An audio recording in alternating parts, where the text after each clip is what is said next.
그 효과는 없다는 건 아니지만 저는 결국은 그 상품성이 더 중요할 거라고 보는데 막상 서두르는 물건이 뭐겠어요. 안 될 것들. 아니 이렇게 말하지 않아요. 죄송합니다. 그 위험한 말씀을 자꾸 하시네요. 자, 이상호 인베이드 투자자분 대표와 함께하고 있습니다. 요즘 청약 시장이 굉장히 뜨거운데요. 경쟁률을 계산해 보니까 작년에는 13대 1 정도를 찍었어요, 평균. 근데 올해는 벌써 30대 1이 됐습니다. 왜 이런가요? 마크로 서울 포레스트 청약을 보고서 많은 걸 느꼈어요. 나 빼고 돈 다 많다는 거. 10억 갖고 계신 분들은 거의 물론이죠. 한 4억 언저리였죠. 왜냐면 그때 작은 거에 많이 들어갔지 사실 큰 거에는 그렇게 많이 안 들어오셨거든요. 나중에 전세 놓는 거 생각하고 그렇죠. 기간이 짧으니까 결국은 한 3, 4억 정도 현금 있는 분들은 다 노려봤다는 거고. 가장 작은 게 98제곱이었나요, 전용? 네. 그게 그 단지에 한 4가구 정도밖에 없거든요. 네, 몇 개 없죠. 근데 여기에 과연 그 시나리오대로 전세를 제대로 맞출 수 있을까요? 나중에 입주했을 때? 바로 앞에 트리마제라는 좋은 사례가 있기 때문에.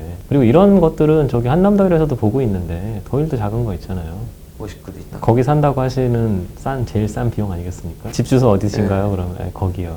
전매 제한 확대가 이제 거론이 되고 있어요. 수도권과 지방광역시의 경우 전매 제한이 확대되기 전에 물량이 이제 나오면은 그걸 잡기 위해서 더 뜨거워질 것 같은데. 단기론 그럴 것 같은데 그 뒤로 그러면 나오는 것들은 사람들이 안 살 거냐? 저는 거기에 동의할 수가 없어요. 서울은 원래 전매가 안 되고 있는데도 그냥 뭐 100대 1씩은 막 툭툭툭 나오잖아요. 그거 뭐 전매하려고 산 거 아니잖아요. 지방도 마찬가지예요. 사람들이 실거주를 할 만한 지역이라고 생각되면은 어쨌든 실거주 목적인 사람들도 다 들어올 거고 지금 분양가 상황은 분양가 상한제가 적용이 안 되는 상황임에도 불구하고 싸잖아요. 그러니까 저는 그거는 이렇게 단기 쏠림 현상들 아까 말씀드린 막 요번에 6월 달에 빨리 끝내려고 하는 데들은 당연히 경쟁률이 더 높을 수는 있지만 그 뒤가 엄청나게 낮아질 것 같지도 않아요.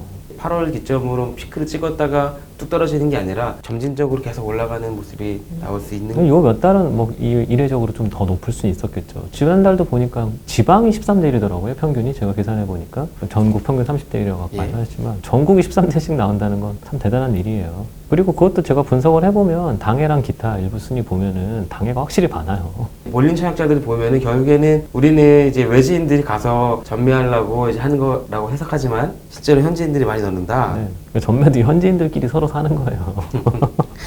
오해가 좀 있어요. 가장 쉬운 부동산 투자 거래니까 전매 제한 마지막 물량을 무조건 잡는 게 유리한 거 아닌가요? 어느 물건이냐가 더 중요하지 않을까요? 뭐 이럴 때라고 해서 막 아무거나 잡는 것도 약간 너무 투기적 성향 같아 보이잖아요. 지금 받은 것들은 당연히 그런 조건이 없다면 유리한 건 사실이니까 그렇게 적극적으로 하시는 게 맞겠죠. 저는 합리적으로 생각하는 걸 항상 좀 중요하게 생각해야 된다. 좀만 침착하게 생각을 해보고 판단해도 지금 전매 제한 걸린 물건을 받으셔도 큰 상관없다고 생각해요. 근데 건설사들은 다 밀어내기를 하려고 지금 계획을 짜고 있습니다. 그러니까 어디까지나 청약은 그 청약 대상이 얼마나 매력이 있느냐에 달려 있는 거지. 그게 규제가 걸려 있고 안 걸려 있고 있어서 그 효과는 없다는 건 아니지만 저는 결국은 그 상품성이 더 중요할 거라고 보는데 막상 서두르는 물건이 뭐겠어요.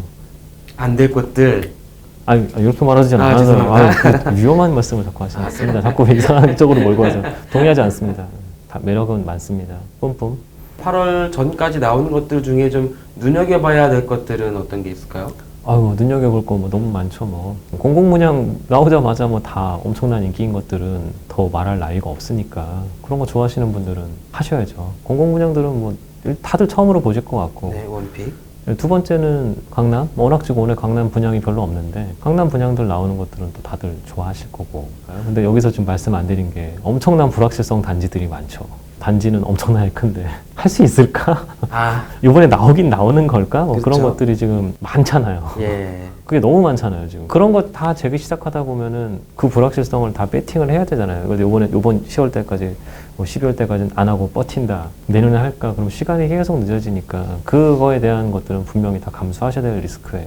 지금 사실은 상한제 관련해서도 우리가 처음에는 상한제가 이제 시행이 되면 그 전에 이제 공급이 일시적으로 다 몰릴 거다라고 했지만 결국에 강남 같은 경우에는 우리 상한제 그냥 맞고 후분양 할래. 그래서 물량이 계속 줄어들고 있단 말이죠. 상도, 롯데, 캐슬. 가격 보고 저 깜짝 놀랐었는데 그게 이제 저희가 보는 후분양의 모습이잖아요. 그리고 또 올해 저희 한번 또 보셨잖아요. 덕은에서. 그렇죠. 그런 거. 분양가 상한제가 있어도 가격은 올릴 수 있다. 많은 분들이 잘못 생각하시고 있는 게 있는데 상한제 자체에 너무 그렇게 예민하진 않으셨으면 좋겠어요. 물론 상한제가 걸리면 싼 건 맞는데 그 상한제가 있더라 하더라도 전부 다 싸게 나올 거라는 그런 가능성들을 너무 맹신하지 마시라고요. 제도라는 거에서 그렇지 않은 것들이 계속 나올 수도 있는 상황이니까. 그리고 민간들은 언제나 그것들을 좀 고민을 해보게 됩니다. 사업성이라는 게 걸려있기 때문에 그냥 그대로 맞고서 아 그래 어쩔 수 없다 이렇게 해서 할 거냐, 그럼 진짜 기다릴 거냐 제도가 바뀔 때까지, 아니면 그 제도 안에서 어떻게든 그걸 올려볼 수 있는 방법이 있는지 찾을 거냐, 그것들이 얼마나 더 사람들이 고민이 많아지시겠어요. 이상호 인베이드 투자자문 대표와 함께했습니다. 말씀 감사합니다, 대표님. 예, 감사합니다.